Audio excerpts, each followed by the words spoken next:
Bon. Salut à tous. On se retrouve du coup, comme vous l'aurez compris, pour un bilan des partiels. Le titre est toujours assez explicite avec ce format. Globalement, vous l'aurez compris si vous avez regardé les précédentes vidéos, c'était pas fameux. Donc déjà, on va faire un petit rappel sur la situation dans laquelle je suis actuellement. Je suis en prépa D2 économie-gestion. Et en même temps, je suis la fac en économie-gestion du coup, ce qui fait que j'ai un peu de mal à combiner entre guillemets les deux. C'est-à-dire que au dernier semestre, j'ai beaucoup travaillé la prépa et je suis plutôt bon. Je suis même dans les meilleurs de ma prépa, on va dire dans les 10 meilleurs, je sais pas, ça dépend des matières bien évidemment, mais je m'en sors bien. Et à la fac, j'ai complètement laissé de côté, par exemple, je suis pas allé aux cours magistraux. La plupart des TD, je les ai préparés qu'à moitié, si c'est déjà la moitié. Et j'étais même pas tant attentif que ça en TD. Ce qui fait que c'était pas non plus les meilleures conditions possibles pour réussir les partiels. Néanmoins, il a bien fallu quand même travailler un peu, puisque j'ai appris que si je rate les partiels, dans le sens où si j'ai moins de 10 au semestre, la prépa ça passe pas. C'est-à-dire que tu ne passes pas en seconde année de prépa parce que les semestres ne se compensent pas. Donc le premier semestre est extrêmement important dans le sens où si tu n'as pas plus de 10, tu ne passes pas. Bon, bien évidemment, ça met une petite pression, mais ça je ne le savais pas pendant les derniers mois, ce qui fait qu'au contrôle continu, parce qu'il faut savoir qu'à la fac, la moitié de la note c'est le contrôle continu, donc c'est-à-dire les notes que tu vas avoir en TD et pendant les divers contrôles que tu fais pendant les TD. Et l'autre moitié de la note, c'est les partiels. Et après, si tu as moins de 10, tu peux aller au rattrapage. Cependant, puisque les rattrapages sont en septembre, la prépa n'accepte pas les élèves qui sont au rattrapage en économie-gestion. Je crois qu'en droit, ils les acceptent, mais pas en économie-gestion. Donc ça veut dire que si j'ai moins de 10, c'est fini la prépa et malheureusement, le format disparaîtra. Bon, heureusement, j'ai des pas trop mauvaises nouvelles, c'est-à-dire que j'ai quand même réussi à m'organiser. Vous l'aurez vu, en fonction des matières, l'organisation a été très différente. En mathématiques, j'ai vraiment pas eu besoin de travailler parce que c'est des choses que soit j'avais déjà vues à la prépa, par exemple les intégrales, on l'a vu et revu à la prépa, et sinon c'était des choses que j'avais vues au lycée, aussi étonnant que ça puisse paraître. Donc c'était soit des choses qu'on a vues un peu plus en profondeur à la fac, et du coup les bases du lycée m'ont permis de comprendre quand même ce qui se passe, soit c'était vraiment des choses qui étaient exactement comme au lycée, et juste, c'était peut-être juste des petits rappels, je sais pas exactement, mais en tout cas c'était pas hyper compliqué. Ce qui fait que j'ai révisé une journée pour les mathématiques, la veille. Les partiels étaient mardi et lundi, j'ai passé la journée à travailler, donc globalement, j'ai relu les cours à peu près pour voir de quoi il s'agit. J'ai regardé les annales, je me suis dit mais je sais faire, c'est pas compliqué. Il y a un truc qui revenait souvent, j'avais oublié la méthode, c'était les extrémas, mais vraiment c'était extrêmement simple, il suffit de regarder quand la dérive s'annule. Donc, bon. Globalement, pour les mathématiques, c'est passé crème. Je vais avoir une plutôt bonne note sans trop de doute. Et en plus, au contrôle continu, j'aurai probablement une pas trop mauvaise note aussi. Je n'ai aucune idée de la note que je vais avoir, ni en maths ni en stats, pour la simple raison que le prof n'a pas rendu les contrôles ni les DM. C'est-à-dire que c'est un mystère total. C'est possible que j'ai 5, bon, c'est peu probable parce que je me débrouille quand même plutôt bien en maths d'habitude, mais c'est aussi possible que j'ai 18. Ça veut dire que mon année dépend tout autant de ce prof que des partiels, ce qui est quand même un peu rageant parce que ça représente 2 tiers du contrôle continu et que l'autre tiers c'est la macroéconomie, mais ça on y revient plus tard. Globalement, les maths, ok. Après, les stats, c'était un autre délire parce que les stats, je n'ai pas la matière à la prépa, donc ce n'était simplement pas possible d'avoir vu certaines choses des stats. Les stats descriptives, en plus, c'est pas les mêmes choses que les stats mathématiques. C'est-à-dire que même quand j'aurais fait les stats en maths à la prépa, ce sera pas la même chose. Ce sera 2 chapitres deux matières, qui n'ont rien à voir. Donc là, malheureusement, c'était beaucoup plus critique. Parce que j'ai pas travaillé plus, mais c'était beaucoup plus difficile parce que j'avais pas les bases et je ne savais pas de quoi il s'agissait. En fait, c'est une matière nouvelle. Globalement, je me suis pas pris beaucoup plus tôt, c'est-à-dire que je me suis pris 2 jours avant l'épreuve.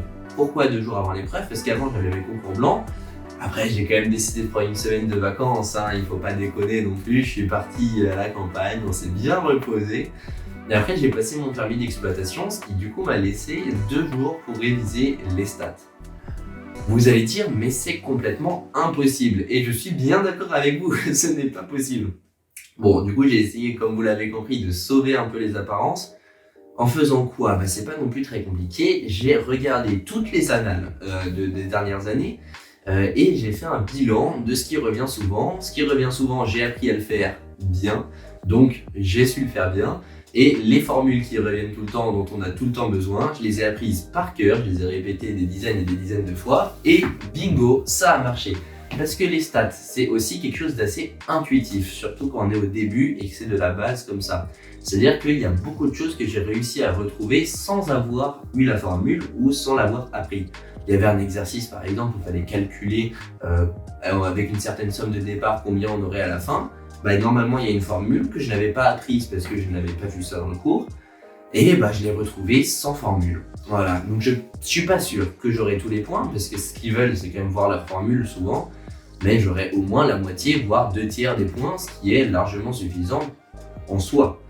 Malheureusement, en stats, il y a énormément de choses aussi que je n'ai pas vues, hein, et ça c'est quand même assez critique, ce qui fait que ma note sera entre 6 et peut-être 11 si j'ai beaucoup de chance, mais ça reste critique.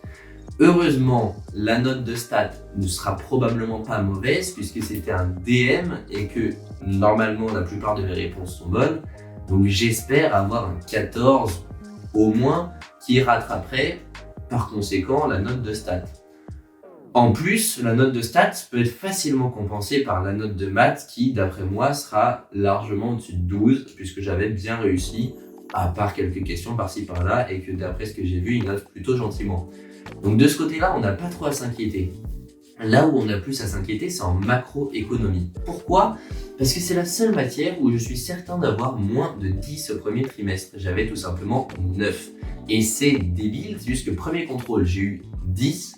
Et le deuxième, j'ai eu un truc du genre 8 et quelques.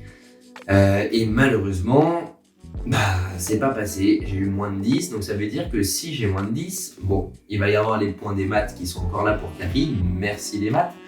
Mais c'est quand même un peu critique dans le sens où si j'ai moins de 10 au partiel, ça va vraiment être serré. Et c'est pour ça que c'est vraiment la merde, dans le sens où je risque de rater toutes mes études à cause de ça. Ce qui est quand même complètement débile. C'est-à-dire que là, globalement, tout mon avenir, entre guillemets, parce que mon avenir va complètement changer entre si je fais des études, si j'en fais pas, etc. Même si ce sera pas la mort, c'est quand même très différent en fonction de ce qui se passe là. Ça veut dire que la note des DM de la prépa a un impact incroyable sur mon avenir. Et ça, c'est quelque chose que je n'aurais jamais cru possible. Mais c'est ma faute. Si ça passe, ça m'aura au moins fait une grande leçon de vie. C'est que même quand on considère que c'est pas forcément très important, il faut quand même travailler. Par exemple, là, la fac, je vais continuer à travailler comme je l'ai fait la dernière semaine, c'est-à-dire en macro, j'ai beaucoup travaillé, c'est-à-dire que j'ai refait des synthèses de cours, fiché les cours, déjà lu les cours, ce qui est déjà pas mal parce que j'ai pas fait non plus partout.